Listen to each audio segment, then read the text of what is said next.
Media owners గమనించండి, నేను శపించానంటే మీరు మీ కుటుంబాలు నాశనం అయిపోతాయి న్యాయం చేయకపోతే. పనికిమాలందరికీ లైవ్ కవరేజ్ ఇస్తారా, రిపోర్ట్ చేస్తారా, ఫ్రంట్ పేజీలో చూపిస్తారా? పేర్లు చెప్పను. దేవుడు మీ కుటుంబాన్ని సర్వనాశనం చేయకపోతే నా పేరు కేఏ పాల్ కాదు. దేశం కొరకు వచ్చాను, రాష్ట్రం కొరకు వచ్చాను, ప్రజల కొరకు వచ్చాను. మీ కులంలో పుట్టలేదని నన్ను ఎలా చూస్తున్నారు?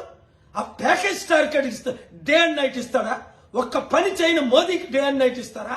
ఓటు బ్యాంక్ లేని శర్మిలాకి మీరు డే అండ్ నైట్ 3 సంవత్సరాలు తెలంగాణలో కవరేజ్, ఇప్పుడు ఆంధ్రాలో కవరేజ్ ఇస్తారా? ఇదా మీరు చేస్తుంది న్యాయం?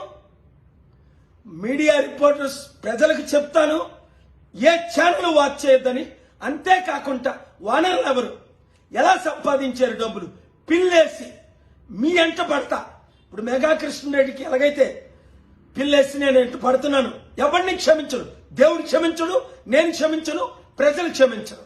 ఇప్పుడైనా బుద్ధి తెచ్చుకొని న్యాయం చేయండి. కనీసం అందరికి ఇచ్చినట్టు మాకు కూడా కవరేజ్ ఇవ్వండి, లేదా దేవుని ఉగ్రతకు పాల్పడండి.